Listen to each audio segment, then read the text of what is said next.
What if everything you thought you knew about history is wrong? The real story of humanity is finally being pieced together. Don't be the last to find out. This is Lost Civilizations. The secrets are waiting. Welcome to the Purple Files. If you enjoy our videos, please consider subscribing to the channel. Let's get right into it. Atlantis. A name whispered for millennia. Was it merely a myth? Or the blueprint of a superpower, lost beneath the waves, guarding secrets of a forgotten age? The legend of Atlantis, an enigma that has tantalized scholars, adventurers, and mystics for over 2,300 years, finds its primary wellspring in the writings of one of ancient Greece's most formidable intellects, Plato. Born around 428 BC, Plato, a student of Socrates and teacher to Aristotle, penned two specific dialogues, the Timaeus and the Critias, which serve as our foundational texts for this enduring mystery. It is crucial to understand that these were not obscure pamphlets, but significant philosophical works, composed near the end of his life, around 360 BC. In these dialogues, Plato, through the character Critias, recounts a story passed down through his family for generations. The original source, Critias claims, was the esteemed Athenian statesman and poet Solon, who lived some 2 centuries before Plato. During Solon's travels in Egypt, around 570 BCE, priests at Sais in the Nile Delta supposedly shared with him ancient records detailing the history of a magnificent island empire. These priests, guardians of immense historical archives, spoke of Atlantis as a formidable power that existed 9,000 years before their own time. This chronological marker is staggering, placing the zenith of Atlantean civilization around 9,600 BC, deep within what conventional history considers the Stone Age, a period supposedly characterized by hunter-gatherer societies, not sprawling, sophisticated empires. Plato, through Critias, paints a vivid picture of this lost world. Atlantis was not merely an island, but the heart of a vast maritime confederation. Its primary landmass was described as being larger than Libya and Asia. Combined, situated in front of the mouth which you Greeks call, as you say, the Pillars of Hercules, the ancient term for the Strait of Gibraltar. This places Atlantis squarely in the Atlantic Ocean. The capital city itself was a marvel of design and engineering, a testament to a highly advanced understanding of urban planning and resource management. It was constructed in a series of concentric rings, 3 of water and 2 of land, created, Plato implies, by the god Poseidon himself. These rings were interconnected by vast canals, wide and deep enough for triremes and other large vessels to navigate, creating a bustling network of waterways leading to a central harbour. Bridges spanned these canals and the land rings were fortified with immense walls. The outermost wall was said to be coated in brass, the middle in tin, and the innermost, encompassing the Acropolis, flashed with the red light of orichalcum. Ah, orichalcum. This mysterious metal, second only to gold in value according to Plato, is one of the most intriguing elements of the Atlantis narrative. Its exact nature remains unknown, with theories ranging from a natural gold-copper alloy to something far more exotic, perhaps even a substance related to energy production or unique technological applications. The central Acropolis housed magnificent temples, palaces, and public buildings. The temple dedicated to Poseidon and his mortal wife Cleito was particularly grand. Described as a stada, about 607 feet in length, with an exterior entirely covered in silver and pinnacles of gold. Inside, the roof was ivory, adorned with gold, silver, and orichalcum, and housed colossal golden statues. The island of Atlantis was blessed with extraordinary natural resources. There were dense forests providing ample timber, fertile plains yielding 2 harvests a year, abundant wildlife including elephants, and rich mineral deposits, including the aforementioned orichalcum, which was dug out of the earth in many parts of the island. The Atlanteans were skilled engineers constructing elaborate irrigation systems, warm and cold public baths fed by natural springs, gymnasia and a grand race course for horses. Their society was highly organized, with a complex legal system and a powerful military.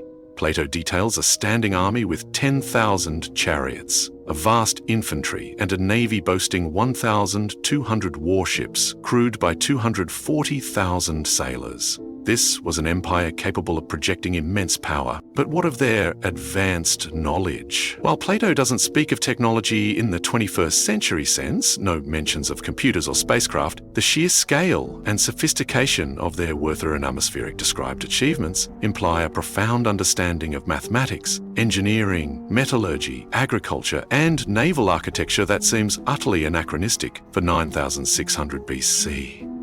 Consider the construction of concentric artificial islands and canals on such a scale, the mining and use of diverse metals, the support of a massive population, and the administration of a transoceanic empire. These feats suggest a level of scientific and organizational acumen that challenges our conventional timelines of human development. Over the centuries, this advanced knowledge has been interpreted and reinterpreted.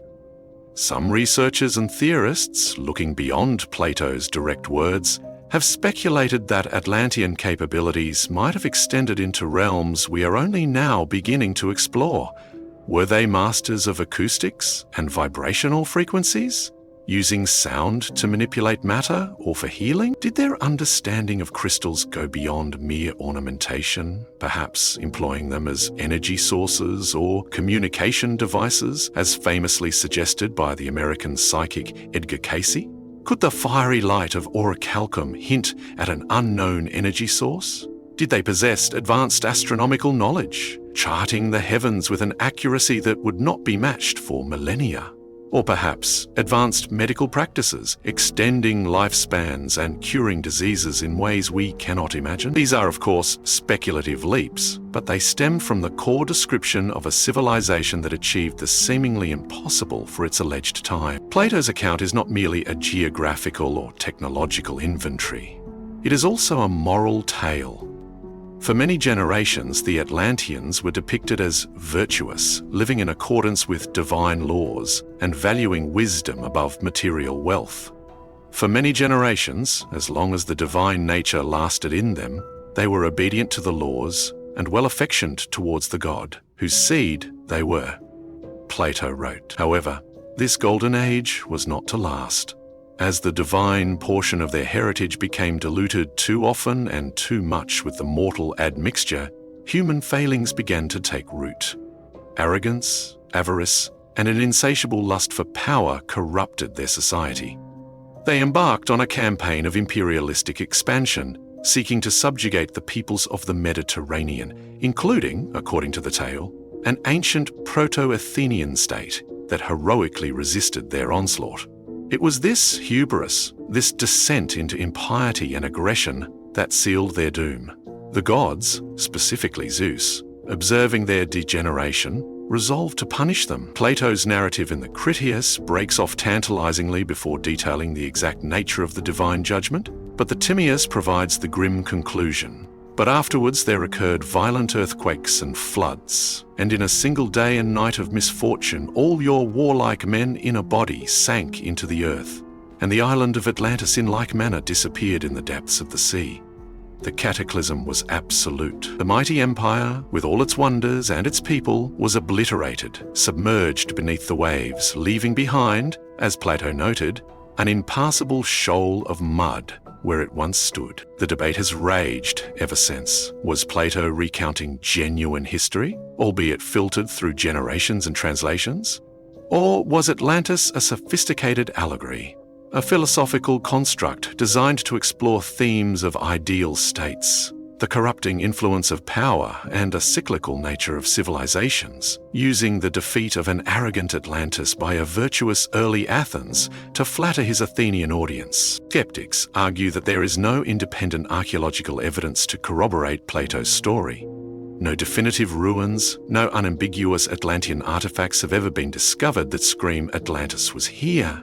They point out that Plato is a philosopher, not a historian, and that creating fictional cities or states to illustrate philosophical points was a common literary device. The 9,000-year time frame, they contend, is simply too vast, too out of sync with established archaeological records of early human development. Proponents, however, argue that absence of evidence is not evidence of absence, especially when dealing with a civilization supposedly destroyed by a cataclysm of such magnitude and submerged beneath the ocean.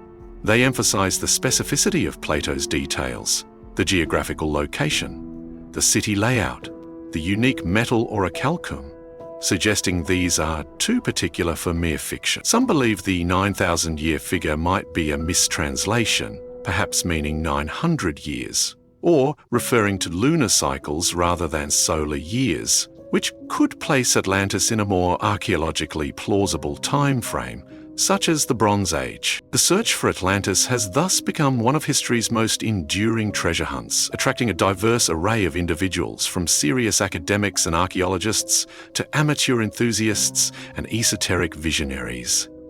Numerous locations have been proposed, each with its champions and detractors. One of the most prominent theories, particularly in the 20th century, linked Atlantis to the Minoan civilization on Crete and the volcanic island of Thera, modern Santorini. Around 1600 BC, Thera experienced a cataclysmic volcanic eruption, one of the largest in human history, which devastated the Minoan culture, a sophisticated maritime power. The idea is that Plato's story was a distorted memory of this Bronze Age catastrophe. Similarities include a powerful island civilization, advanced art and architecture, and a sudden, violent end.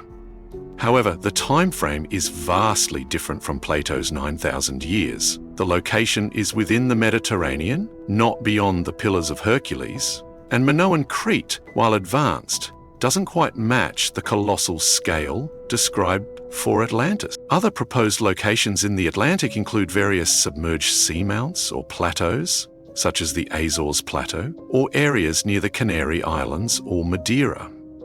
The infamous Bimini Road in the Bahamas, an underwater rock formation resembling a submerged pavement, was popularized by Edgar Cayce's prophecies as a remnant of Atlantis, though most geologists identify it as a natural beach rock formation. More recently, the Richat structure in Mauritania, a massive geological dome, has gained attention due to its striking resemblance to Plato's description of concentric rings. However, it's a geological feature, not an artificial construction, and it's not submerged, though proponents suggest ancient changes in sea level or land elevation. Other, more fringe theories have placed Atlantis in locations as diverse as Antarctica, hypothesizing a pole shift that moved a once temperate continent to its current icy state, the North Sea, Doggerland, Ireland, Spain, South America, or even as a global seafaring culture with outposts worldwide. Each theory attempts to reconcile Plato's account with specific geographical features or archaeological anomalies. The figure of Ignatius Donnelly, a US congressman in the late 19th century, played a pivotal role in popularizing Atlantis. His book Atlantis, The Antediluvian World, published in 1882, meticulously argued for Atlantis as a real, powerful, and highly advanced mother culture from which all subsequent known ancient civilizations derived their knowledge, arts, and sciences. Donnelly connected flood myths from around the world. Similarities in ancient architecture, like pyramids in Egypt and Mesoamerica, and shared agricultural practices as evidence of Atlantean survivors spreading their wisdom after the cataclysm. While many of his specific claims have been challenged by modern scholarship, his work ignited a widespread public fascination with Atlantis that persists to this day. The legacy of Atlantis, therefore, extends far beyond a mere geographical quest. It has become a potent symbol in Western culture, representing a lost golden age, the dangers of unchecked ambition, and the tantalizing possibility of forgotten high technologies.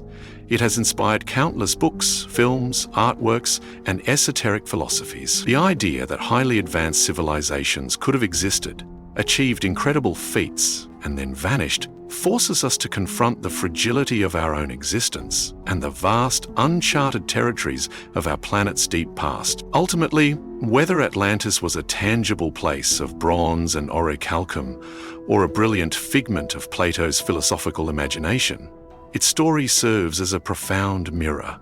It reflects our deepest hopes for human potential, our anxieties about self-destruction, and our unending curiosity about the origins of who we are. The quest for Atlantis is, in many ways, a quest for a deeper understanding of ourselves and our place in the grand, unfolding narrative of human history. The whispers from those 9,000 years ago, whether real or symbolic, continue to challenge the very foundations of what we think we know about the dawn of civilization, urging us to consider that our ancestors may have been far more advanced, in ways we are only beginning to comprehend, than our conventional histories have ever dared to suggest. Ancient India, land of mystics and epics. But do its sacred texts hide evidence of sky-faring chariots, weapons of unimaginable power, and a forgotten empire that rivaled the gods themselves? Beyond the familiar narratives of pharaohs and Roman emperors, deep within the heart of South Asia, lie whispers of an even more ancient and extraordinarily advanced civilization, the Rama Empire. This isn't a kingdom found etched onto a single stele or unearthed in a single archaeological dig in the conventional sense. Instead, its story is woven into the very fabric of India's oldest and most sacred texts, the Vedas, the Upanishads, the Puranas, and most vividly in the grand epics of the Mahabharata and the Ramayana. These texts, dating back thousands of years in their oral traditions, speak of a time when gods walked with mortals, heroes wielded celestial weapons, and magnificent flying machines called vimanas soared through the skies. Mainstream Indology and archaeology generally place the flourishing of the Indus Valley civilization between roughly 2600 and 1900 BCE, with the Vedic period following. However, the proponents of a much older, technologically sophisticated Rama Empire suggest a timeline stretching back many more millennia, perhaps even tens of thousands of years, into what are known in Hindu cosmology as previous yugas or world ages. These vast cycles of time, Sata Yuga, Treta Yuga, Treta Yuga, and Kali Yuga, paint a picture of human history far more extensive and cyclical than conventional Western thought typically allows. The Rama Empire is often placed within the Treta Yuga or The epic poems, the Ramayana and the Mahabharata, are foundational to understanding this concept. The Ramayana, attributed to the sage Valmiki, recounts the life of Lord Rama, an avatar of the god Vishnu, his exile, the abduction of his wife Sita by the demon king Ravana of Lanka, and the ensuing epic war to rescue her. The Mahabharata, one of the longest poems ever written, attributed to the sage Vyasa, details the dynastic struggles and the cataclysmic Kurukshetra war between the Pandava and Kaurava princes. While often read as allegorical tales rich with spiritual and moral teachings, these texts are also filled with remarkably specific descriptions of cities, governance, social structures, and, most pertinently, for our exploration, seemingly advanced technologies. Let us first turn our attention to the most iconic piece of alleged Atlantean-like technology from ancient India, the Vimana. These are not merely mythological flying carpets or chariots pulled by winged horses in the conventional sense. The descriptions in text, like the Ramayana, the Mahabharata, and various Puranas, as well as more specialized, though often controversial texts like the Vaimanika Shastra, depict Vimanas as sophisticated aerial vehicles. Ramayana speaks of Ravana's Pushpaka Vimana, a magnificent aerial chariot he stole from his half-brother Kubera, the god of wealth. This Vimana was described as capable of traveling vast distances at great speed, responding to the will of its pilot and carrying numerous passengers. It is famously used by Rama to return to his capital Ayodhya after defeating Ravana. The text states, "The Pushpaka chariot, that resembles the Sun and belongs to my brother was brought by the powerful Ravana. That aerial and excellent chariot going everywhere at will, that chariot resembling a bright cloud in the sky, and the king got in, and the excellent chariot, at the command of the Ragira, rose up into the higher atmosphere. The Mahabharata contains numerous references to flying machines. One passage describes a vimana belonging to the Asura Maya that was 12 cubits in circumference, with 4 strong wheels. Other accounts speak of vimanas powered by a yellowish-white liquid, often interpreted by theorists as some form of advanced fuel, perhaps even mercury, which is mentioned in some texts in connection with propulsion. The descriptions allude to various types of vimanas, some for terrestrial atmospheric flight, others capable of interplanetary or even interstellar travel. They are often depicted as multi-tiered structures, circular or cigar-shaped, emitting light and sound, and possessing incredible maneuverability. A particularly intriguing, yet highly debated, text is the Vaimanika Shastra, meaning Science of Aeronautics.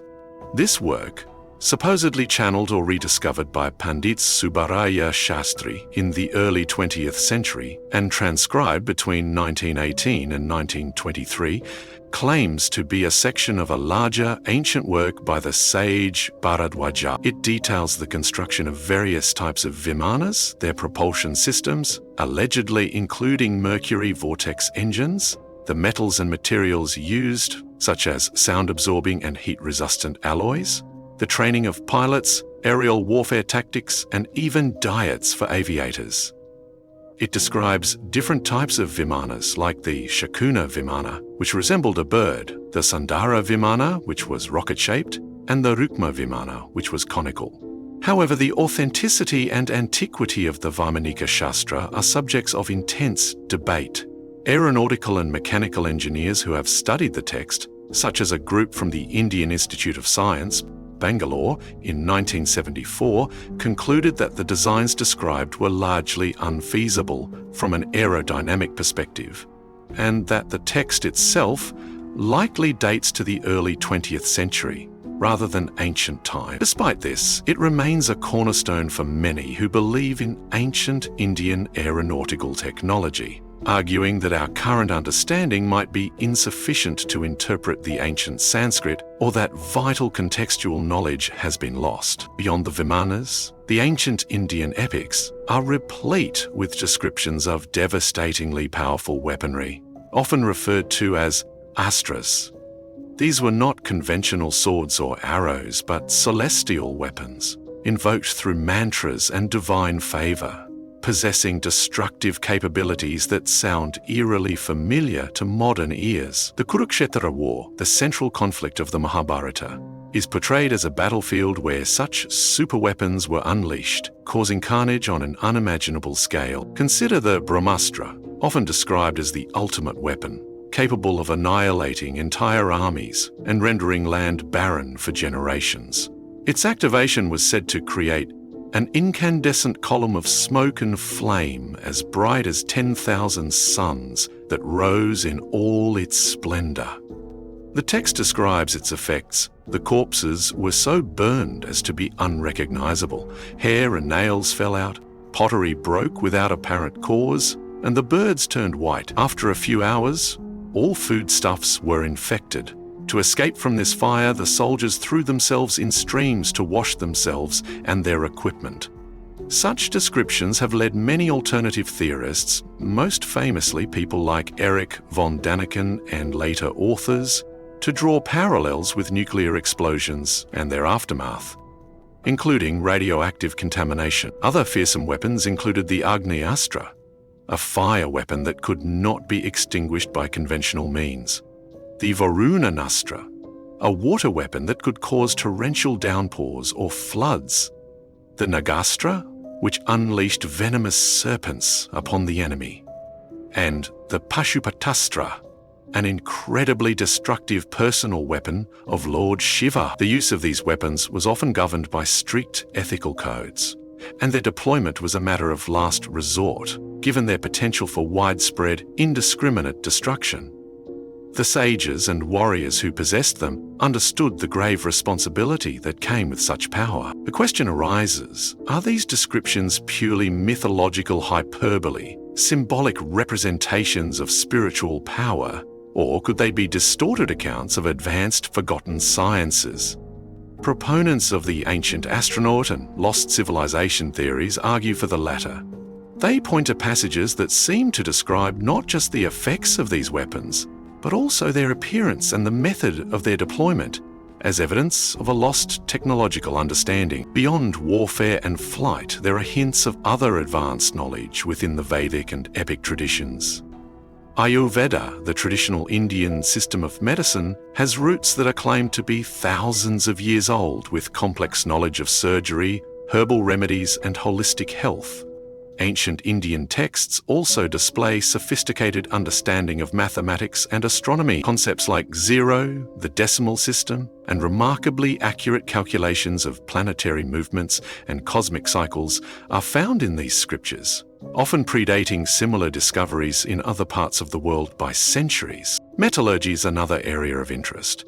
The famous Iron Pillar of Dili, located in the Qutub complex, stands over 23 feet tall and weighs more than 6 tons. It has resisted corrosion for over 1,600 years. Its conventional dating is to the Gupta Empire around 400 CE, a testament to the advanced ironworking skills of ancient Indian metallurgists. While this pillar is from a known historical period, some theorists suggest it is a surviving example of a much older metallurgical tradition, perhaps inherited from the Rama Empire. What about archaeological evidence? This is where the narrative becomes more complex and controversial. The Indus Valley civilization, with its major cities like Mohenjo-Daro and Harappa, demonstrates sophisticated urban planning, standardized brick sizes, advanced sanitation systems, and evidence of trade.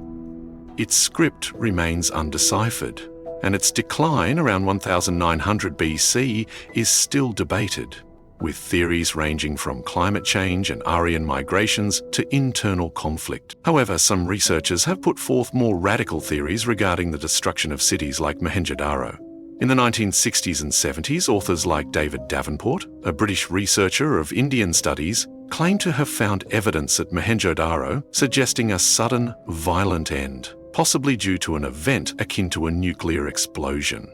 He cited areas of vitrified rock melted and fused by extreme heat, and unusually high levels of radiation in some skeletons. These claims, however, have been widely debunked by the mainstream archaeological and scientific community. The vitrification is generally attributed to intense fires in pottery kilns or industrial accidents, and rigorous studies have not confirmed anomalous radiation levels consistent with a nuclear blast. Nevertheless, these theories persist in popular lost civilization literature. Another intriguing site is the submerged city of Dwarka, off the coast of Gujarat. Dwarka is a legendary city, the capital of Lord Krishna, described in the Mahabharata as being reclaimed by the sea after his departure from the world. Marine archaeological explorations, notably by the late Dr. S.R. Rao in the 1980s, and subsequent work by India's National Institute of Oceanography, have indeed found submerged ruins, stone structures, anchors, and artifacts. While dating is complex, some findings have been dated to as far back as 1500 BCE, or even earlier, lending credence to the idea that ancient coastal cities mentioned in the epics may have a basis in reality, though perhaps not on the vast time scale or with the super technology some theories propose for the Rama Empire. How does the Rama Empire fit into the broader tapestry of global lost civilization theories? Some proponents connect it with other legendary lost lands like Atlantis or Lemuria, MU, suggesting a worldwide network of advanced prehistoric cultures that shared knowledge and technology. They might point to perceived similarities in architectural styles, like step pyramids or megalithic constructions across different continents, shared symbols, or common flood myths as evidence of this ancient global connection, with the Rama Empire being the Indian subcontinent's primary representative. Interpreting these ancient Indian texts presents a profound challenge. Are they literal historical chronicles, detailed allegories conveying spiritual truths, imaginative mythological poetry, or perhaps a complex blend of all three? The sheer antiquity of the oral traditions means that even if there were historical kernels, they would have been embellished, reinterpreted, and mythologized over countless generations. Separating verifiable fact from symbolic narrative is an incredibly difficult, if not impossible, task. Yet, the power of these stories, the vividness of their descriptions of Vimanas and Astras, and the sheer grandeur of the civilizations they depict continue to fuel speculation. For many, both within India and globally, these are not just fables. They are echoes of a magnificent past, a time when humanity, or at least a part of it, reached heights of wisdom and technological prowess that we are only now beginning to imagine. The Rama Empire, whether a historical reality or a potent myth, serves as a reminder that our understanding of the deep past is far from complete, and that ancient India's rich textual heritage may still hold secrets waiting to be deciphered. Challenging our modern assumptions about the capabilities of our distant ancestors, Egypt, land of pharaohs, tombs of gold. But what if the pyramids and the Sphinx whisper of an even older, far more sophisticated beginning, a time before dynasties, ruled by gods? Or were they something else? The sands of Egypt have guarded their secrets for millennia, while the world marvels at the achievements of the dynastic Egyptians, the builders of the magnificent Karnak temple, the treasures of Tutankhamun, the intricate hieroglyphs that tell tales of gods and kings. A compelling and controversial question lingers. Did another, older, and perhaps even more advanced civilization lay the true foundations for pharaonic Egypt? This is the realm of what some researchers term the Osirian civilization, a hypothetical precursor culture believed to have flourished in the Nile Valley long before the first officially recognized pharaoh, Nama, unified Upper and Lower Egypt around 3100 BC. Conventional Egyptology paints a picture of gradual development.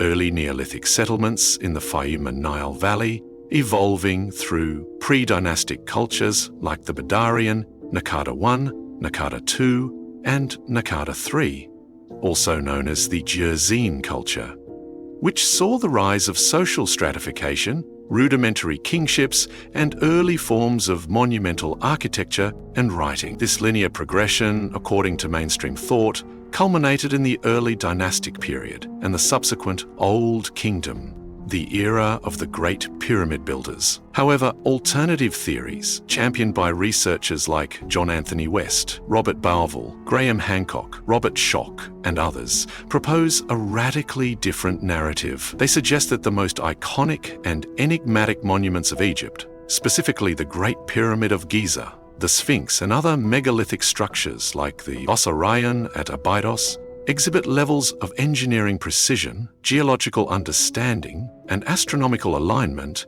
that seem out of place for a civilization supposedly just emerging from a Neolithic background. Could these be legacies of an earlier, highly sophisticated golden age, a lost civilization that possessed knowledge and capabilities far beyond what is currently accepted for that remote period? The concept of an Osirian civilization often draws its name from Osiris, the Egyptian god of the afterlife, the underworld, and rebirth.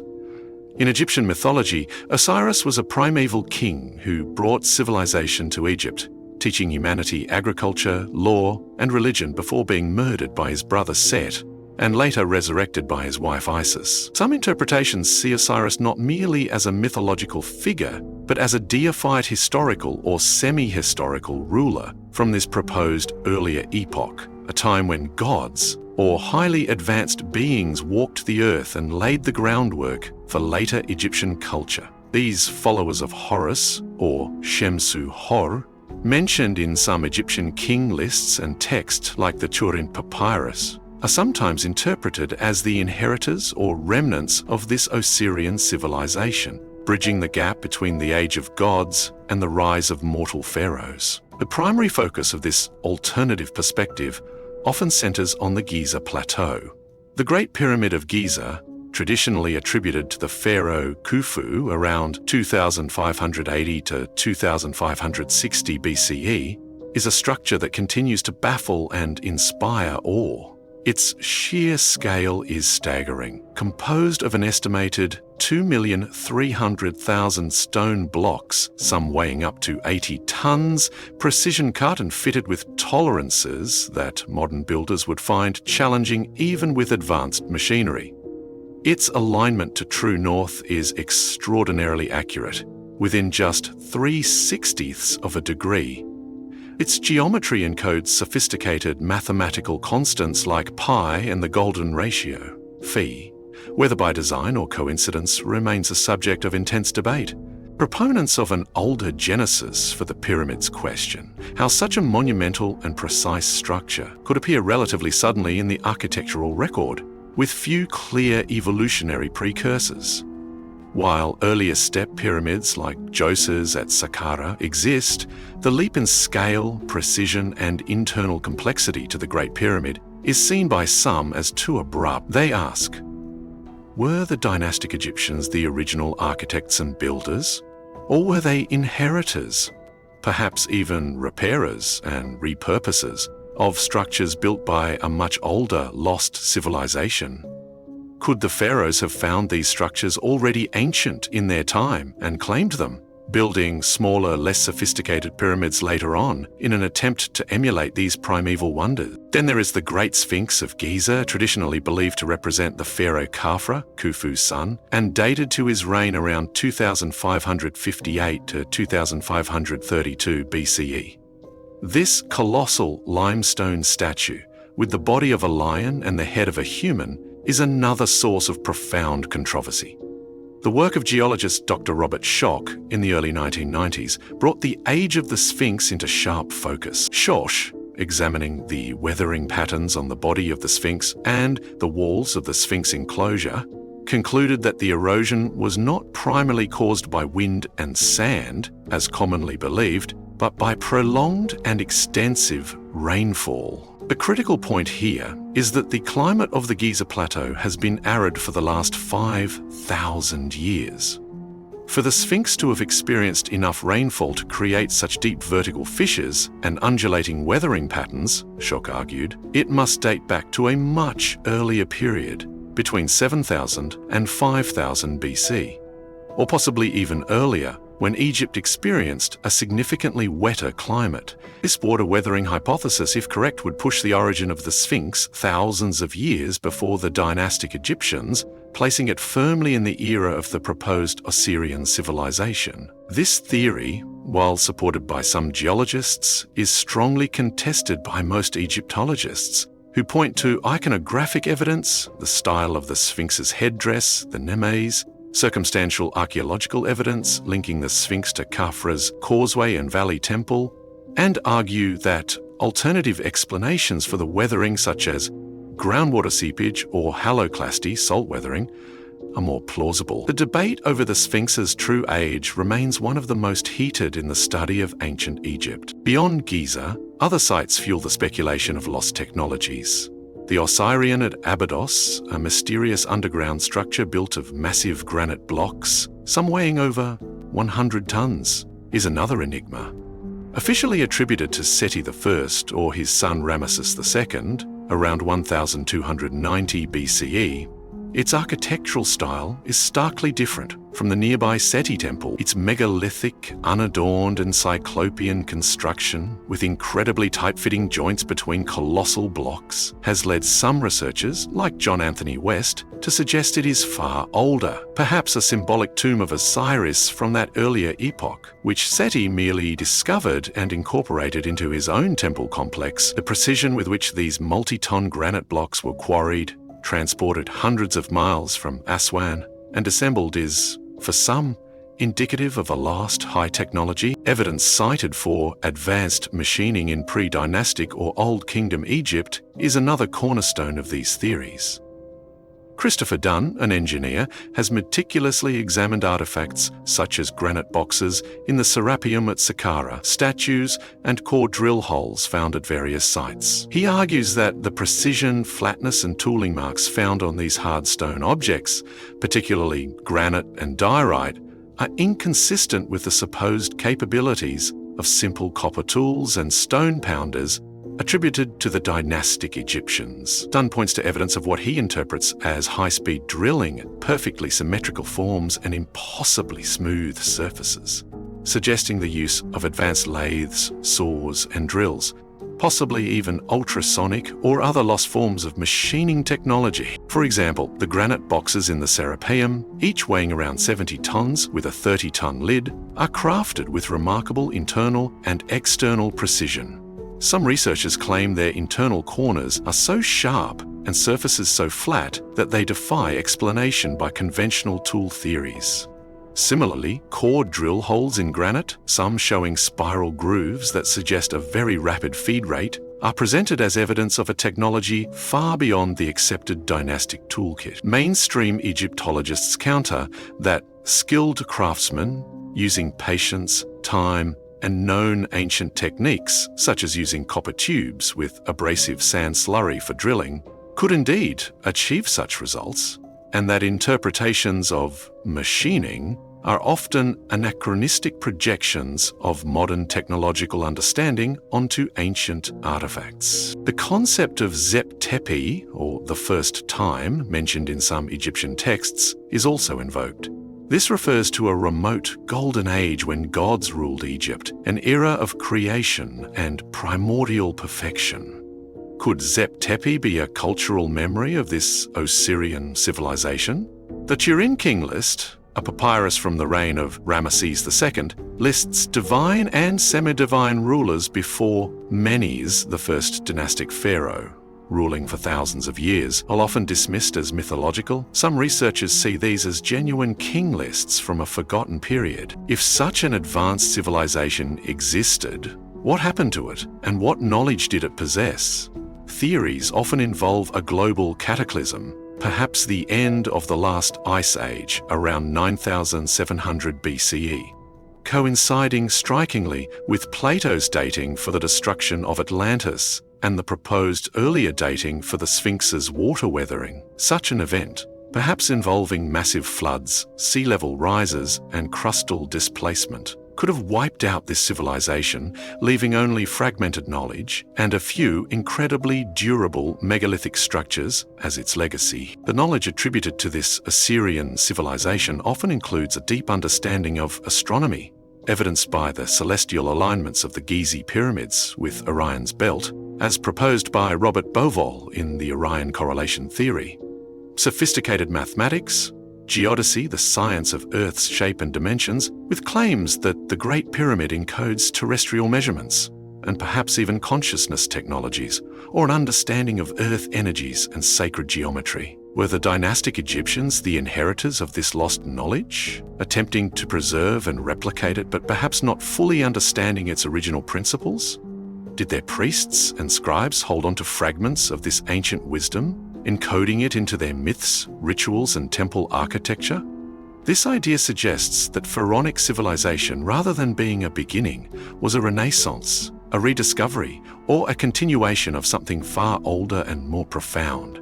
The connections between this proposed pre-dynastic Egyptian civilization and other lost civilizations like Atlantis are frequently drawn. Some theories posit that survivors from a cataclysm-stricken Atlantis might have migrated to various parts of the world, including Egypt, bringing their advanced knowledge with them and kickstarting or influencing the development of local cultures. The Nile Valley, with its fertile lands and predictable inundation, would have been an ideal place for such a new beginning. Of course, these ideas remain highly speculative and are not accepted by mainstream archaeological or Egyptological consensus. The evidence is often circumstantial, open to multiple interpretations, and lacks the unambiguous direct proof that would overturn decades of established scholarship. However, the anomalies persist. The sheer engineering prowess of the Gizeh monuments, the mystery of the Sphinx's weathering, the precision of certain artifacts, and the tantalizing hints in Egyptian mythology of a far older past. The debate over pre-dynastic Egypt and a possible Assyrian civilization forces us to question the very foundations of our understanding of human history. It challenges the narrative of a slow, linear progression of culture and technology and opens the door to the possibility of forgotten peaks of human achievement in the distant past. Whether these theories are eventually proven, disproven, or remain eternal mysteries, they encourage us to look at the ancient wonders of Egypt with fresh eyes, to ask daring questions, and to acknowledge that the sands of time may yet hold astonishing revelations about the true genesis of civilization on the banks of the Nile. Beyond Atlantis, another vast land is said to have vanished beneath the waves.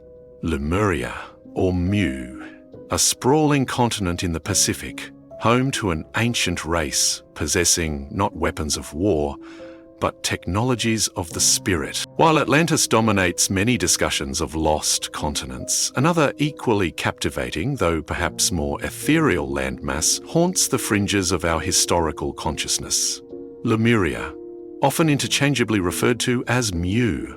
Unlike Atlantis, whose origins lie with the philosopher Plato, the concept of Lemuria emerged from the scientific and esoteric speculations of the 19th and 20th centuries. It is envisioned primarily as a vast continent that once existed in the Pacific Ocean, a peaceful, spiritually advanced civilization that met a cataclysmic end, sinking beneath the waves thousands or even millions of years ago. The story of Lemuria begins not with ancient texts, but with 19th century scientific inquiry.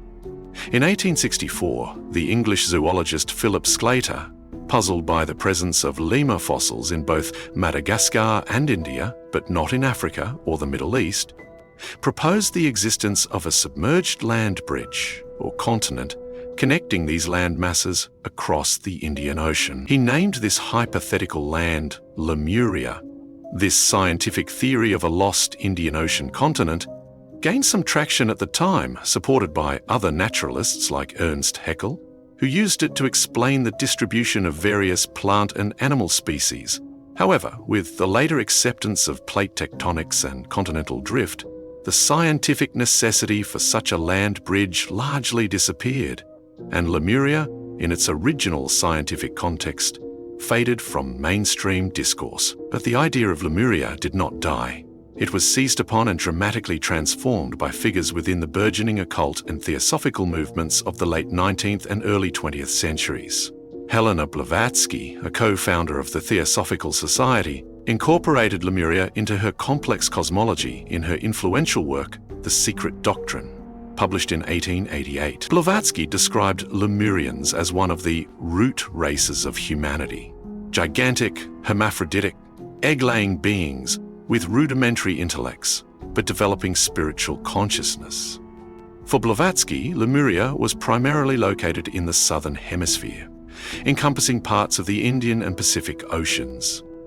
Her Lemurians were a far cry from advanced technologists, representing an earlier, more primal stage of human evolution. The concept of Lemuria, or Mu, as a highly advanced Pacific civilization, owes much to the writings of James Churchward in the early 20th century.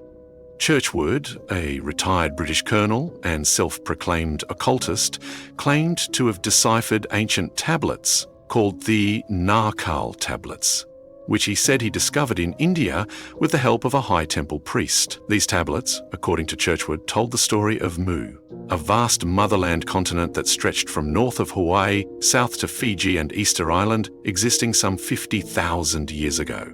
His books, including The Lost Continent of Mu, Motherland of Man, 1926, painted a picture of Mu as a tropical paradise, home to 64 million inhabitants called the Narkals. Churchward's Mu was a highly evolved civilization, not necessarily in terms of metallic machinery like Atlantis, but in its understanding and application of natural laws and spiritual principles. They were described as a peaceful people, living in harmony with nature, governed by a priest-king called Ra-Mu. Their society was focused on spiritual development, and their technology, if one can call it that, was based on mastering subtle energies, telepathy, astral travel, and the power of thought. They were said to have built magnificent stone structures and navigated the globe in sophisticated ships, establishing colonies worldwide, including, according to Churchward, in Atlantis itself. The demise of Mu, as described by Churchward, was cataclysmic. Caused by the collapse of subterranean gas chambers, the entire continent, with its splendid cities and enlightened populace, was said to have sunk beneath the Pacific Ocean in a terrifying apocalypse of earthquakes and volcanic eruptions, leaving behind only scattered islands like Hawaii, Fiji, Tahiti, and Easter Island as its mountain peaks. Survivors, he claims, spread to other parts of the world, carrying with them the remnants of Mu's wisdom, influencing cultures in Asia, the Americas, and beyond. The geographical location of Lemuria/Mu is a key point of divergence among theorists. While Sclater's original Lemuria was in the Indian Ocean, Blavatsky expanded it, and Churchward firmly placed Mu in the Pacific. Modern proponents of a Pacific Lemuria often point to various pieces of circumstantial evidence. The vastness of the Pacific Ocean itself, with its numerous island chains and submerged seamounts, guyots, is seen as suggestive of a once larger landmass. The distribution of similar flora, fauna, and even human genetic markers across widely separated Pacific islands is sometimes cited, echoing Sclater's original reasoning, though mainstream science explains these through migration patterns and natural dispersal over long periods. The spiritual technologies attributed to the Lemurians are central to their mystique. Unlike the often depicted Atlanteans with their flying machines and crystal-powered weaponry, Lemurians are generally portrayed as masters of inner technologies. These include 1. Sound and vibration. It is believed that Lemurians had a profound understanding of the power of sound, frequency, and vibration. They may have used specific tones and chants for healing, for levitating large stones in the construction of their sacred sites, or for influencing consciousness and promoting spiritual growth. The concept of toning, or using vocal harmonics to affect physical and energetic states, resonates with this idea. 2. Crystal technology. Like some theories of Atlantis, Lemuria is often associated with crystals. However, in the Lemurian context, crystals were likely used less for powering devices and more for healing, meditation, storing information, and amplifying spiritual energies. Large natural crystal formations or specially crafted crystal skulls found in various parts of the world are sometimes linked by esotericists to Lemurian or Atlantean legacies. Mount Shasta in Northern California, a dormant volcano, is a prominent site in modern Lemurian lore, believed by many to be an ancient Lemurian spiritual center, and even a current home for Lemurian descendants, living in subterranean cities often associated with crystal energies. 3. Consciousness and psychic abilities. Lemurians are often depicted as having highly developed psychic abilities, including telepathy, clairvoyance, precognition, and the ability to manipulate energy fields with their minds. Their society was supposedly based on interconnectedness and a collective consciousness rather than individualism. This emphasis on mental and spiritual prowess over material technology is a hallmark of many Lemurian narratives. 4. Harmony with nature. A deep reverence for and connection to the earth and all living beings is a recurring theme. Lemurian technology would have been organic and symbiotic, working with natural forces rather than seeking to dominate them. This aligns with modern concepts of ecological wisdom and sustainable living. The cataclysm that supposedly destroyed Lemuria/Mu is often dated much earlier than the destruction of Atlantis, sometimes hundreds of thousands or even millions of years ago, though Churchward's 50,000 years is a more common figure in popular lore. The nature of the cataclysm varies, from volcanic eruptions and earthquakes linked to the collapse of gas belts, Churchward's theory, to pole shifts or asteroid impact. What evidence, if any, points to the existence of such a continent and its spiritually advanced inhabitants? Mainstream geology firmly refutes the possibility of a large continent sinking in the Pacific in geologically recent times. The Pacific Ocean floor is primarily basaltic oceanic crust, fundamentally different from the granitic continental crust, and plate tectonics explains the formation of island arcs and seamounts without recourse to sunken continents. However, proponents look to several areas for tantalizing clues. 1. Polynesian and indigenous oral traditions.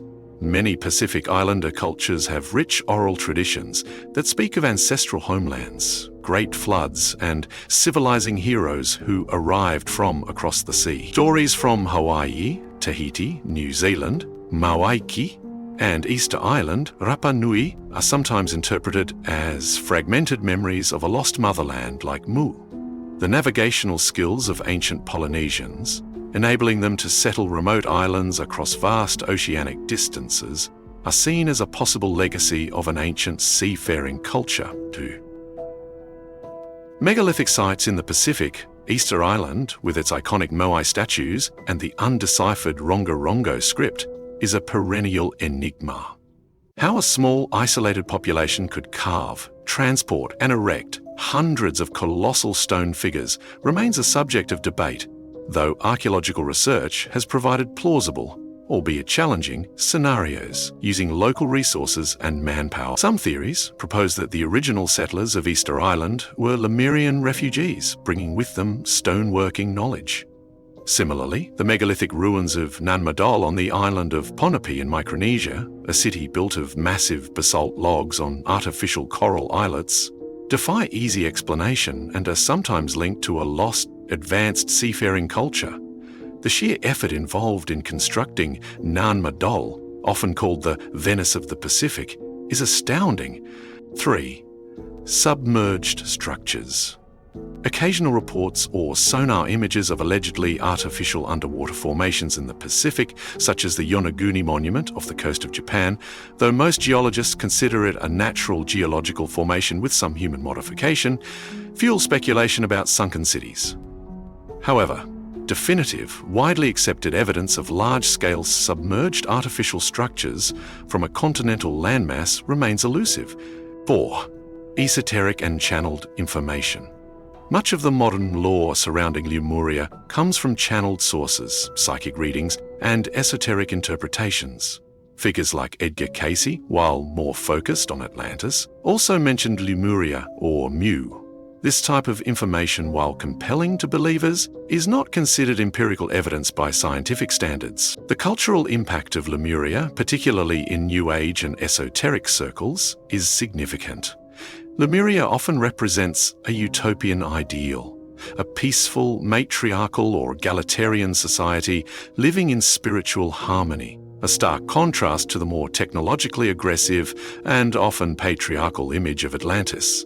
It embodies a longing for a simpler, more spiritually attuned way of life, connected to the earth and to higher consciousness. Mount Shasta, as mentioned, has become a pilgrimage site for those seeking to connect with Lemurian energies or even encounter its supposed hidden inhabitants. In summary, Lemuria/Mu is a concept born from a confluence of early scientific speculation and later occult elaboration. While lacking the textual ancient pedigree of Atlantis or the direct archaeological focus of pre-dynastic Egypt, it holds a powerful place in the mythology of lost civilizations. It speaks to a different kind of advancement, one based not on external machines but on internal mastery, on the development of consciousness, and on a profound symbiotic relationship with the planet. Whether a physical reality that once graced the Pacific or a potent metaphor for a lost state of spiritual grace, Lemuria continues to inspire a quest for deeper understanding of humanity's origins and its potential.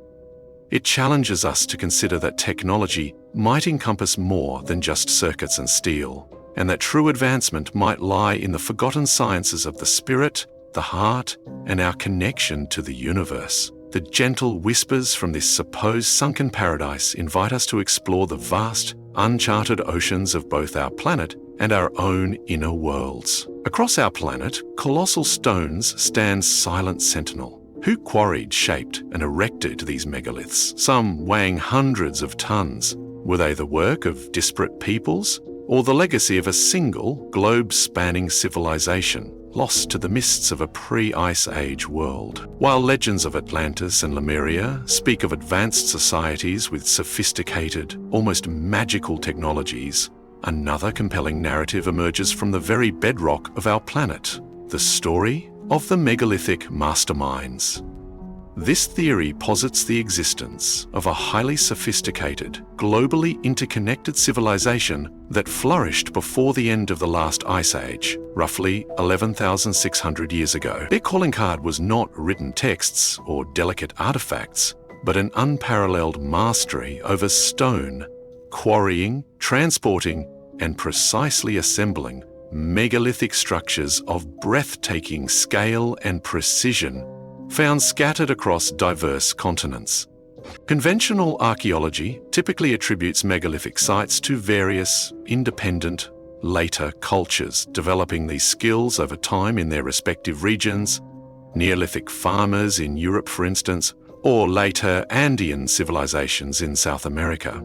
However, a growing number of researchers, including figures like Graham Hancock, Randall Carlson, and others who build upon earlier work, propose that many of the most enigmatic and technically challenging megalithic sites share commonalities that suggest a shared origin, a lost global tradition, or at least a common high-level knowledge base that predates known civilizations. The timeline is crucial here. The end of the Younger Dryas period, around 9,600 BC, marked a dramatic shift in global climate, with rapid warming and massive sea level rise as the great ice sheets melted.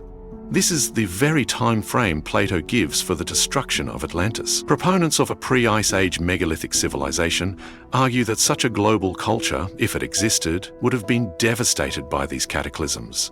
Its coastal cities submerged, its knowledge fragmented, and its survivors scattered. What we see in the earliest megalithic sites, they suggest, are not the first fumblings of primitive peoples, but rather the efforts of survivors to rebuild, or perhaps even the last vestiges of a dying tradition. One of the most paradigm-shifting discoveries supporting this idea is Göbekli Tepe in southeastern Turkey. Dated to between 9,600 and 8,200 BCE, Göbekli Tepe is currently considered the world's oldest known megalithic structure.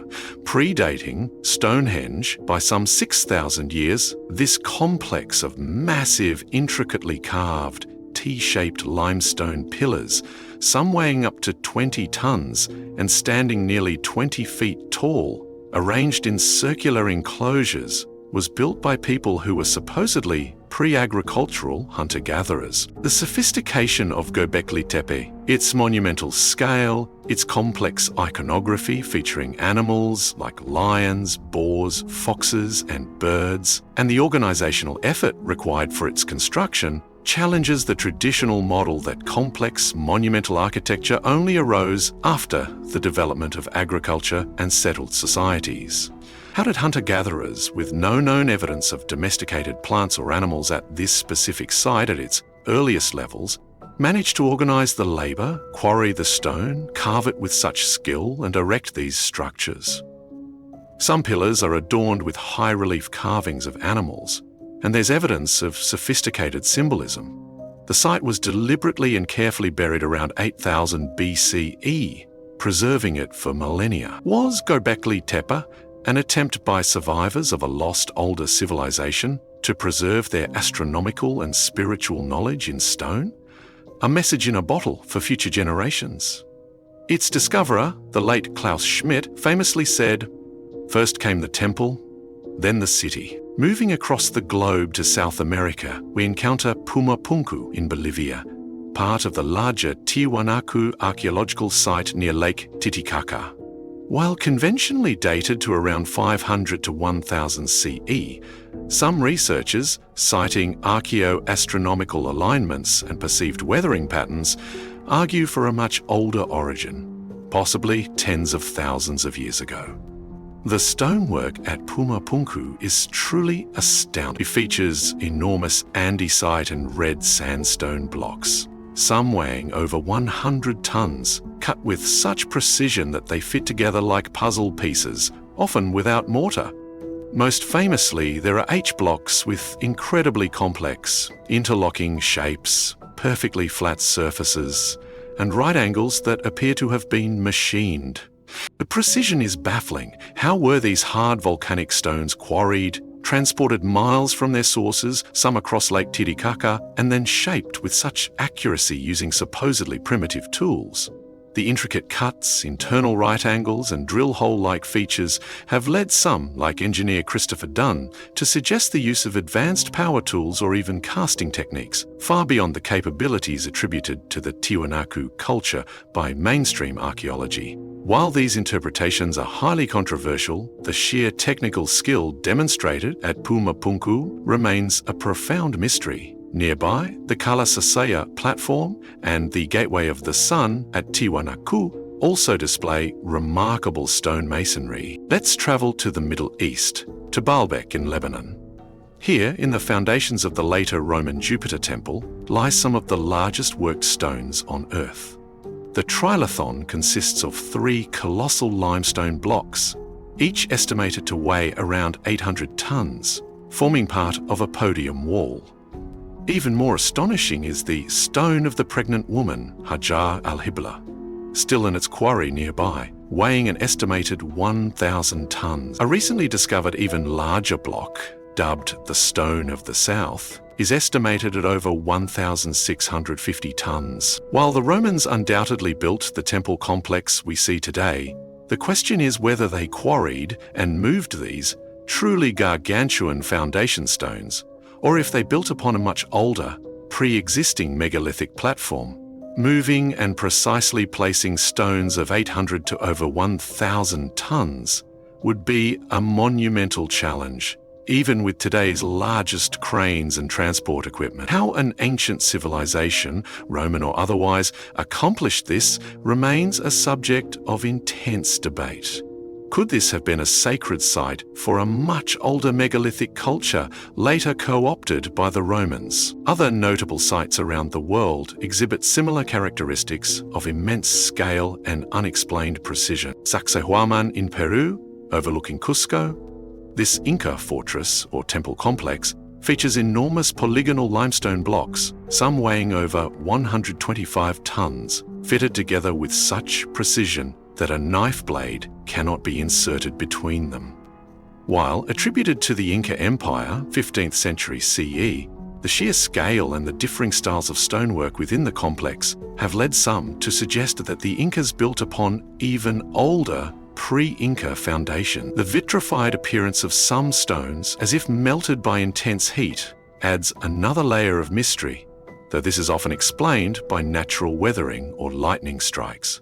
Ollantaytambo, also in Peru, this site features a wall of the 6 monoliths, enormous, perfectly fitted red porphyry blocks, quarried and transported several miles from a mountainside across a river and up a steep incline. The precision of the joints and the smooth finish are remarkable. Megalithic sites in Europe. Beyond Stonehenge and Avebury in England, there are thousands of dolmens, menhirs and chamber tombs across Western Europe. From Carnac in Brittany, France, with its vast alignments of standing stones, to Newgrange in Ireland, a passage tomb older than the Egyptian pyramids, precisely aligned to the winter solstice sunrise. While generally dated to the Neolithic and Bronze Ages, the sheer number and geographical spread raise questions about the underlying knowledge systems. Submerged structures.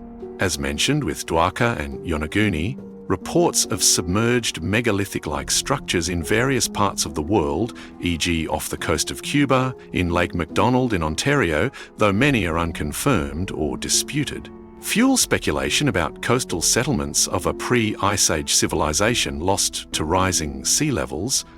What were the techniques of these megalithic masterminds?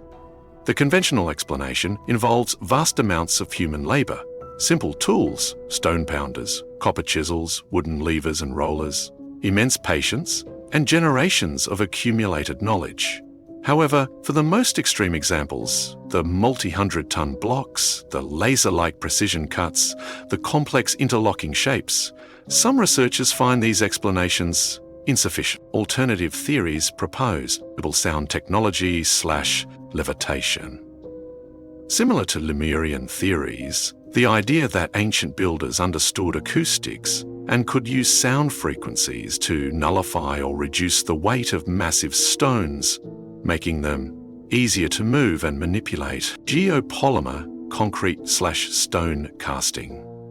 The hypothesis that some ancient stones are not quarried and carved natural rock, but a sophisticated form of ancient concrete or geopolymer cast in molds. This could explain some of the complex shapes and tight fits, though petrographic analysis often confirms the stones are natural. Advanced cutting tools, speculation about lost technologies involving high-energy beams, diamond-tipped power tools, or even techniques that could temporarily soften stone. A profound understanding of engineering and logistics. Even without exotic technologies, the level of planning, surveying, quarrying, transportation logistics, and construction management required would have been extraordinarily advanced. Another striking feature of many megalithic sites is their astronomical alignment. Sites like Stonehenge, Newgrange, Göbekli Tepe. Some pillars seem aligned to specific stars or solstitial events, and many others around the world appear to be precisely oriented to solstices, equinoxes, lunar cycles, or specific stars and constellations. This suggests a deep understanding of celestial mechanics and a desire to integrate their structures with the cosmos. Was this for agricultural purposes, religious ritual, timekeeping? Or something more profound, perhaps a way to harness cosmic energies or maintain a connection with a celestial homeland? The consistent focus on astronomy across disparate sites is seen by some as evidence of a shared global knowledge system. The theory of a global cataclysm around 12,800 to 11,600 years ago, the Younger Dryas impact hypothesis, which suggests one or more cometary fragments struck the Earth, causing widespread devastation and abrupt climate change, is often invoked as the event that destroyed this megalithic civilization. Survivors, it is argued, attempted to pass on their knowledge, leading to the rise of the first known historical civilizations in Mesopotamia, Egypt, India, and the Americas, who inherited fragmented wisdom. This could explain why sophisticated knowledge, like astronomy or complex engineering, sometimes appears suddenly in the archaeological record without clear local antecedents. Was there a shared global culture or network proponents point to? Similar architectural styles, polygonal masonry, massive lintels, precise alignments, shared symbolism. Certain motifs or symbols found across distant cultures, though interpretations can be subjective. Myths of civilizing heroes. Stories from around the world of wise beings or gods who arrived after a great flood or cataclysm, teaching humanity the arts of civilization. Could these be deified survivors of the lost megalithic culture? The megalithic masterminds theory challenges us to reconsider the capabilities of our distant ancestors. It suggests that civilization, as we define it, may not have begun just 6,000 years ago in Sumer, but could have much deeper, more mysterious roots, stretching back into the mists of the last ice age. It forces us to look at the great stone monuments of the world not just as isolated achievements, but as potential pieces of a vast, interconnected puzzle. A testament to a forgotten chapter in human history. While mainstream archaeology continues to build a picture of gradual, independent cultural development, the sheer audacity and unexplained sophistication of these ancient stoneworks keep the door open for alternative interpretations. The stones themselves remain silent witnesses to an age and a people whose full story we are perhaps only beginning to glimpse, challenging us to decode their enduring message before it is lost entirely to the erosion of time. Long before Rome, even as Egypt's pyramids were rising, another mighty civilization flourished in South Asia. Masters of urban planning, their cities were marvels of engineering, yet their words remained silent, their story largely untold. In the vast, fertile plains of the Indus River and the Gagarapakra river system, which once flowed parallel to the Indus, arose one of the world's earliest and most extensive urban civilizations, the Indus Valley Civilization, or IVC, also known as the Harappan civilization after Harappa, one of its first excavated major cities, flourishing from approximately 3,300 to 1,300 BCE, with its mature, most sophisticated phase spanning from around 2600 to 1900 BCE. The IVC encompassed a staggering geographical area, larger than ancient Egypt and Mesopotamia combined. Its domain stretched from present-day northeast Afghanistan through much of Pakistan and into western and northwestern India. For millennia, its existence was largely forgotten. Buried beneath the earth, its magnificent cities mounds of earth and rubble. It wasn't until the 1920s, with the systematic excavations led by archaeologists like Sir John Marshall, Rai Bahadurdaya Ramsani at Harappa, and Adi Benejaro, that the true scale and sophistication of this ancient culture began to be unveiled, radically rewriting the early history of South Asia. Besides Harappa and Mohenjo-daro, Mound of the Dead Men in Sindhi, other major urban centres include Dholavira, with its remarkable water management systems in Gujarat, Lothal, a vital port city also in Gujarat with a massive dockyard, Ganiriwala in Pakistan, and Rakigari in Haryana, India, which is now considered one of the largest IVC sites. What truly sets the Indus Valley civilization apart is its extraordinary urban planning. The major cities were not haphazard collections of buildings, but meticulously planned urban environments, often laid out on a grid-like pattern with streets intersecting at near-perfect right angles. These streets were broad, some designed as main thoroughfares, others as smaller residential lanes.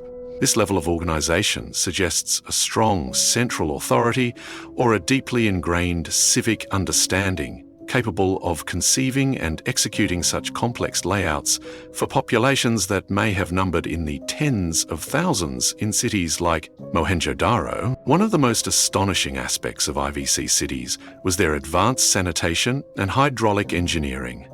Many houses, even modest ones, had private bathrooms, with water supplied from neighbourhood wells and toilets that connected to a sophisticated network of covered drains running beneath the streets. These drains, often lined with bricks and equipped with sumps or inspection holes for cleaning, carried wastewater out of the residential areas, a level of civic hygiene unparalleled in the ancient world until Roman times.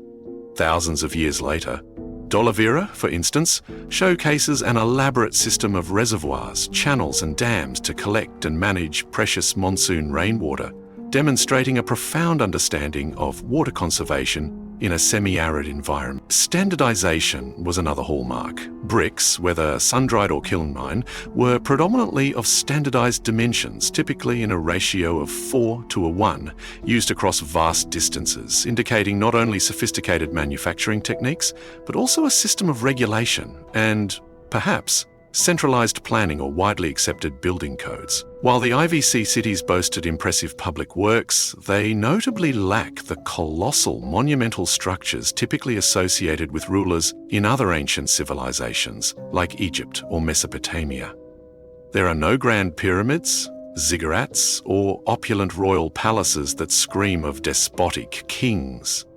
Instead, the emphasis seems to have been on functional, civic structures. The Great Bath at Mohenjo-daro is a prime example, a large, finely constructed public bathing pool made of bitumen-sealed bricks, possibly used for ritual purification or communal bathing. Large structures, identified as granaries, suggest organised storage and distribution of agricultural surplus. At Lothal, a massive rectangular basin, identified by many archaeologists as a tidal dockyard connected to an ancient course of the Sabarmati River, speaks volumes about their maritime prowess and the importance of trade. The technological and economic achievements of the Indus people were considerable. They were skilled metallurgists working with copper, bronze, an alloy of copper and tin, lead, gold, and silver to create tools, weapons, though evidence of extensive warfare is less prominent than in other contemporary cultures, ornaments, and vessels. Their craftsmanship was exquisite. Thousands of small, intricately carved steatite seals have been found, usually square or rectangular, bearing animal motifs, most famously the unicorn, but also bulls, elephants, rhinoceroses, and tigers, alongside short inscriptions in the still undeciphered Indus script. Their pottery, often wheel-thrown and well-fined, was typically a distinctive redware, frequently decorated with black painted designs of geometric patterns, animals, or plants. They produced beautiful jewellery from carnelian, often heat-treated to enhance its colour, agate, faience éclat, a glazed ceramic material, gold, and other semi-precious stones. Terracotta figurines of humans, notably the famous dancing girl bronze statuette from Mohenjo-Daro and the priest-king steatite figure and animals were common. A sophisticated system of standardized weights and measures was in use, based on a decimal system for weights, facilitating fair trade and commerce. These cubical chert weights have been found across numerous sites, remarkably consistent in their gradations. Agriculture was the backbone of their economy, with evidence for the cultivation of wheat, barley, cotton — the Indus people were among the earliest cultivators of cotton — peas, sesame, and dates. They domesticated a variety of animals, including cattle, buffalo, sheep, goats, and fowl. The IDVC was not an isolated civilization. It engaged in extensive trade networks that connected it with Mesopotamia, Sumer and Akkad, the Persian Gulf region, sites like Dilmun, often identified with modern Bahrain, and possibly Central Asia and the Iranian plateau. Mesopotamian texts refer to trade with a land called Meluha, which most scholars identify with the Indus Valley region. Indus seals, beads, and pottery have been found at Mesopotamian sites, and Mesopotamian goods have been found in IVC cities, testament to this long-distance exchange.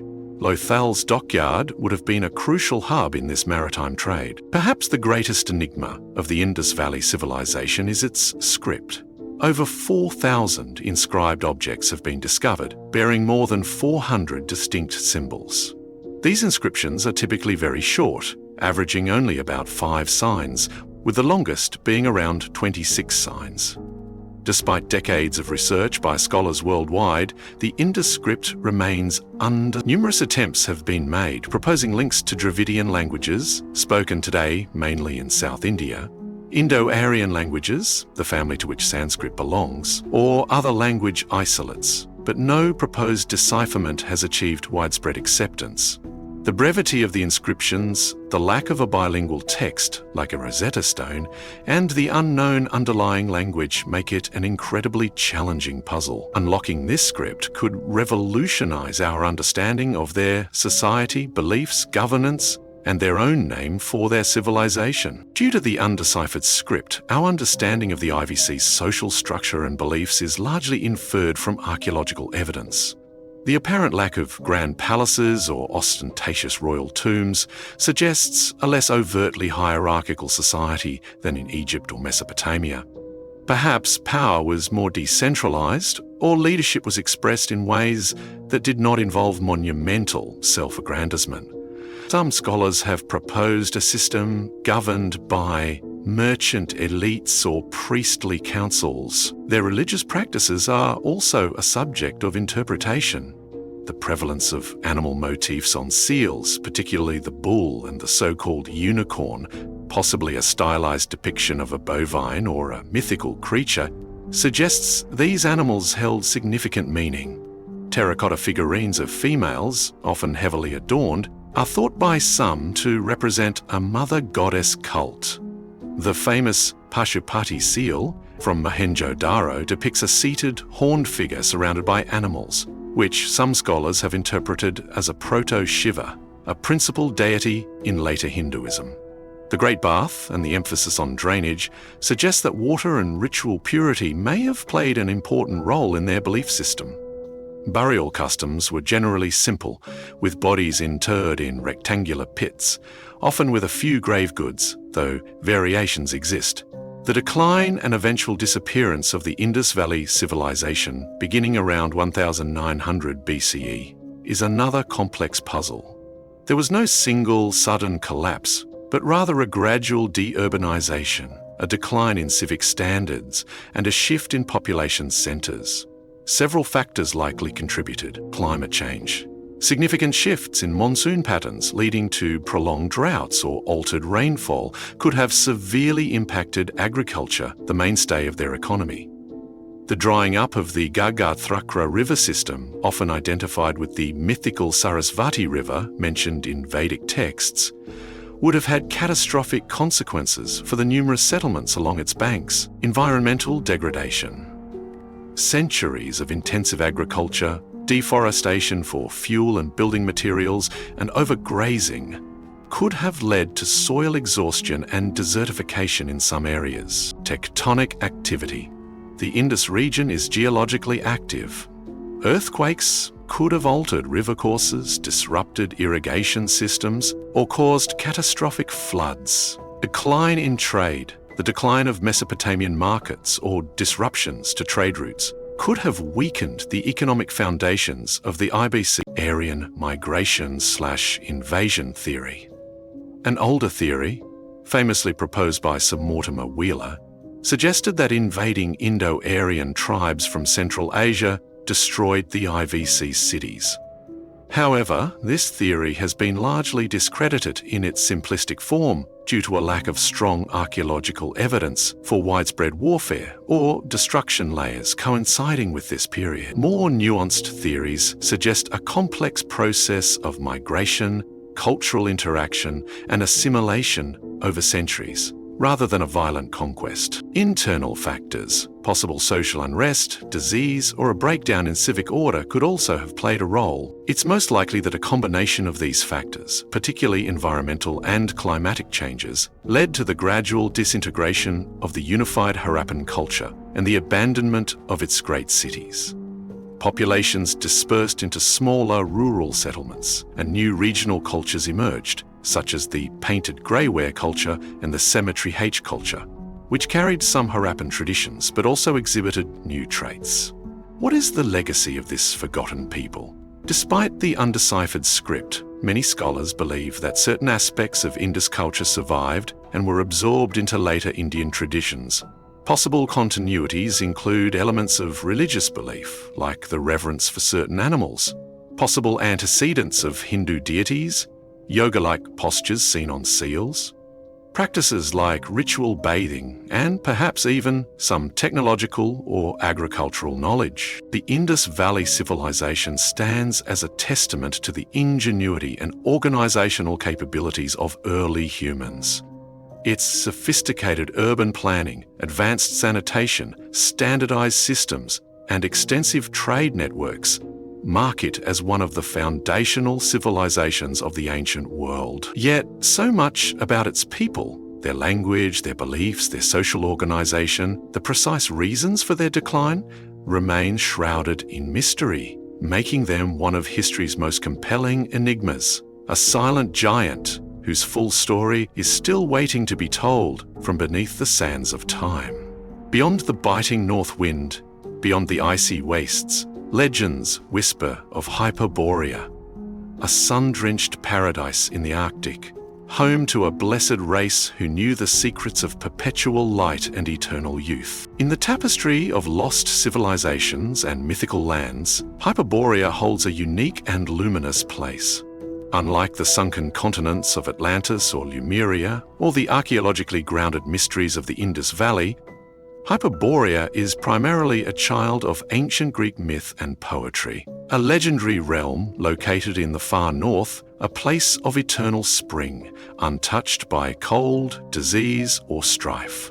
It was considered the sacred home of a blissful people, the Hyperboreans, who lived extraordinarily long lives in perfect happiness, intimately connected with the god Apollo. The earliest mentions of Hyperborea come from some of the most respected figures of ancient Greece. The historian Herodotus, writing in the 5th century BCE in his histories, speaks of the Hyperboreans, though he admits his information is based on tales from the Scythians and the Isidones, who lived to the north of the Black Sea. Herodotus recounts stories of sacred offerings wrapped in wheat straw being sent by the Hyperboreans to the Greek island of Delos, the birthplace of Apollo, passed from people to people on a long journey southward. He mentions that the Delians claimed these offerings originally came with Hyperborean maidens, who were highly honored but never returned. Herodotus himself expresses some skepticism about the literal existence of a people living beyond the north wind, the meaning of Hyperborea, hyper meaning beyond, boreas meaning the north wind. But he faithfully records the traditions, and the poet Pindar, in the early 5th century BC, offers more vivid descriptions in his odes. He portrays Hyperborea as a paradise, where the muse is never absent, where golden laurel crowns their hair, and joyous feasts are held. Neither disease nor bitter old age is mixed in their sacred blood. Far from labour and battle they live.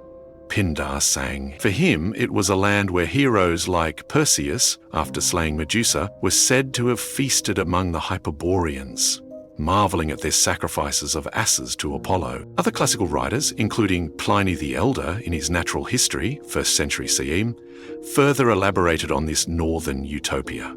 Pliny described the Hyperboreans as living for 1,000 years in a land of perpetual sunshine beyond a mythical mountain range called the Rippean Mountains. He wrote, "There, it is said, is the pivot upon which the firmament turns, and the utmost revolution of the stars. There we find light for 6 months together, and a single day without interruption. The climate is most delightful, and there is no noxious doctor. Their dwellings are the groves and forests. The gods are worshipped by them both individually and in congregations. All discord and all sorrow are unknown. When sated with life," Pliny adds, "the Hyperboreans would joyfully leap from a certain rock into the sea." So what was this land beyond the north wind? Geographically, the ancient Greeks placed it in the distant, largely unknown northern regions of their world. For a Mediterranean people, the far north was a realm of mystery and imagination. The Rippean Mountains, often cited as the barrier beyond which Hyperborea lay, were a mythical range, sometimes identified with the Urals or other northern European mountain system. The key was its inaccessibility and its association with a climate diametrically opposed to the harshness one would expect in the north, a land of eternal spring and sunlight. The Hyperboreans themselves were depicted as an ideal people. They were not warriors or empire builders in the conventional sense. Their defining characteristics were their piety, their peacefulness, their longevity, and their profound connection to the god Apollo. Apollo, the Olympian god of light, music, prophecy, poetry, and healing, was said to spend the winter months among the Hyperboreans, returning to Greece in the spring on a chariot drawn by swans. The Hyperboreans were, in essence, his chosen people, his priests and priestesses, living in a state of grace and divine favor. Their sacrifices to him were simple and joyful, often involving donkeys, an animal not typically associated with solemn Greek ritual, perhaps indicating a very ancient or distinct tradition. The secrets of perpetual light and life attributed to Hyperborea are central to its enduring allure. In a literal sense, the perpetual light could be a mythical interpretation of the Arctic summer phenomenon of the midnight sun, where the sun does not set for an extended period. Ancient mariners or travelers venturing far north might have brought back tales of such continuous daylight, which, when filtered through myth, became a symbol of an eternal blessed day. And similarly, the perpetual life, or extreme longevity, might symbolize a golden age quality, a life free from the usual human afflictions and the ravages of time. A spiritual rather than purely physical immortality. Esoteric interpretations, particularly those arising from the 19th century onwards, have taken these concepts further. For some, Hyperborea represents not just a mythical place, but a primordial spiritual center, a sacred pole of the earth, from which original spiritual traditions emanated. The perpetual light become symbolic of spiritual enlightenment, and perpetual life a metaphor for spiritual immortality, or the preservation of pristine divine wisdom. The exact location of Hyperborea, even within mythological geography, remained vague. Some modern theorists have attempted to link it to actual northern lands or phenomena, a literal Arctic paradise. Could there be a folk memory of a time when the Arctic regions were warmer, perhaps before a significant climate shift, or even a pole shift that altered the Earth's axis? Theories of a circumpolar golden age suggest that ancient northern cultures might have flourished in a more temperate Arctic environment, a symbolic realm. Hyperborea could be less a physical place and more a symbolic representation of an ideal state of being, a spiritual north, a source of purity and enlightenment, accessible not by geographical travel, but through spiritual attainment. Britain or Northern Europe. Some early modern writers, like the Swedish scholar Olaus Rudbeck in the 17th century, attempted to identify Hyperborea with specific Northern European locations, often their own homelands, claiming them as the font of ancient wisdom. The connection to Apollo is paramount. He was not just a visitor to Hyperborea, he was intrinsically linked to it. Some myths suggest that Apollo's mother, Leto, was herself of Hyperborean origin, or that Apollo was born there before his cult spread south to Delos and Delphi. The Hyperboreans were seen as the guardians of his most ancient and pure rites. Figures from Greek myth with northern connections, like Abaras the Hyperborean, the legendary sage and priest of Apollo said to possess a golden arrow from the god that allowed him to fly and practice prophecy, further cemented this link. Abaras was said to have travelled to Greece, engaging in philosophical discussions and displaying his wisdom. In modern esoteric and occult traditions, Hyperborea has taken on even deeper significance. Helena Blavatsky, in The Secret Doctrine, identified Hyperborea as the second root race continent, succeeding the Polarian race. Her Hyperborea was located in the Arctic regions and was home to a semi-ethereal race that existed long before Atlantis or Lemuria. René Guénon, a prominent 20th century French esotericist, spoke of a primordial tradition originating from a Hyperborean or Arctic center. For Guénon and other traditionalist writers, Hyperborea represented the original spiritual homeland of humanity, the source of all authentic spiritual paths, which became obscured or lost over time. The Arctic location was often symbolic of the pole or spiritual axis of the world. Other writers have linked Hyperborea to theories of an ancient Aryan homeland in the north, sometimes with racial and nationalistic overtones, particularly in certain early 20th century German occult circles. This unfortunate association has sometimes overshadowed the more universal and spiritual interpretations of the myth. What became of this idyllic northern land and its blessed inhabitants? The ancient myths do not speak of a cataclysmic destruction in the same way they describe the end of Atlantis.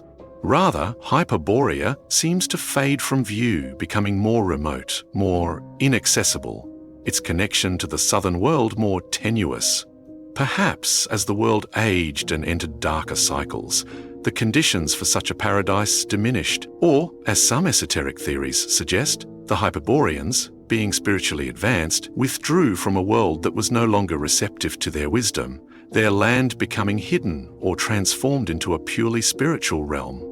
If it was a physical land subject to geological or climatic changes, then the onset of ice ages or a shift in the Earth's axis could have rendered it uninhabitable, its people migrating south or perishing. The legacy of Hyperborea is that of a potent and enduring myth. It represents humanity's deep-seated yearning for a lost golden age, a state of primordial perfection, innocence, and harmony with the divine.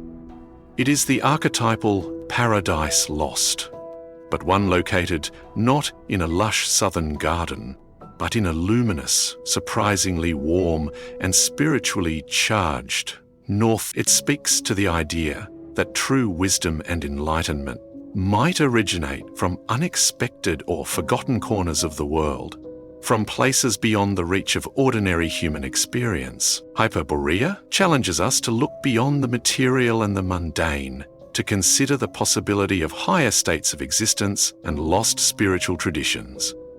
Whether it was a tangible place, a folk memory of a different climatic era, or a purely symbolic construct, the land beyond the north wind continues to beckon, a beacon of perpetual light and life in the often darkened landscape of human history and aspiration.